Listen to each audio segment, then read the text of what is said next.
Hello visionaries, I'm Yannick, and you're not. We break through the barrier of domesticity and land on a car like it's a helipad built for punks. But why stop there? I didn't charge 2 batteries and risked mild legal trouble for half a ride. Another majestic perch on a postal chariot. Nobody has been confused, the mail has not been bothered, but I feel cool like a refrigerated lasagna.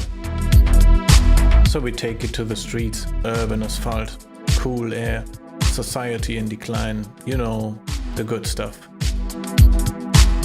And then we glide through the golden zone, where fries are religion and napkins are prayers. I won't say the name, you know the place. I serve the outdoor hunger crowd like a lost burger breadcrumb with wings. This is FPV.Punk Cologne. No permit, no problem.